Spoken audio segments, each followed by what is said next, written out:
మీరు స్వస్థ నారి స్వశక్తి పరివార్ అభియాన్ అని చెప్పి మీరు విలేజ్లోకి వెళ్తారు. నేను మీ మొగ వెంట చూడటం తప్ప నాకు ఇవేరేది ఏమీ లేదు. Because I don't know. అలాగమ్మా అని చెప్పేసి వెళ్ళిపోతారు.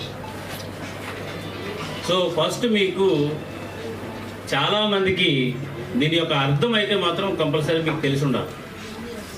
అర్థమే ఆటోమేటిక్గా మెసేజ్ ఉంది అందులో. స్వస్థ నారి అంటే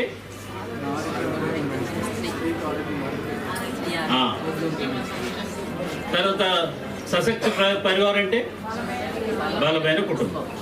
సో ఇంకేమి అమ్మ ఆరోగ్యమైనటువంటి మహిళ, బలమైనటువంటి కుటుంబం. That it self is a message.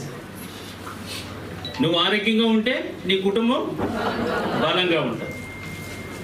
So this is the message which we need to communicate to all the women in the district. ప్రతి మహిళకు కూడా ఇది వెళ్ళాలి. ఎందుకు వెళ్ళాలి ఇది?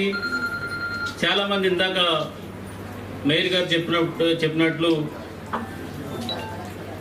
స్త్రీలు ఎవరు కూడా జ్వరం ఉన్నా చెప్పరు, ఆరోగ్యం బాగోలేకపోయినా చెప్పరు, ఏమున్నా కానీ వాళ్ళకున్న సమస్య చెప్పరు. సరే పోతుందిలే అని అనుకుంటారు. తర్వాత వాళ్ళకున్న ఫైనాన్షియల్ అది చూసుకుంటారు. ఇప్పటికే పిల్లలు చదివించుకోవాలా, ఇది చేయాలా, అది చేయాలా, ఇంకా నాది కూడా చెప్తానా అని చెప్పేసి చాలా వాళ్ళంతా కూడా మనసులో పెట్టుకుంటారు.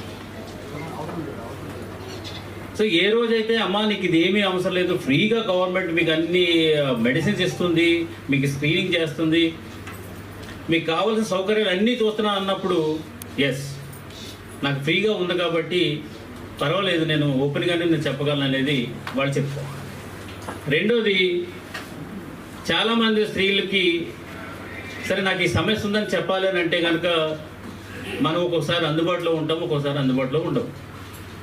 కానీ గవర్నమెంట్ ప్రతి విలేజ్లోనూ కూడా ఆశా వర్కర్స్ పెట్టారు, ఇంటింటికి వెళ్ళమని చెప్పేసి అన్నారు. సో మనకి ఆ లాజిస్టిక్స్ ఇష్యూస్ అయితే లేవు.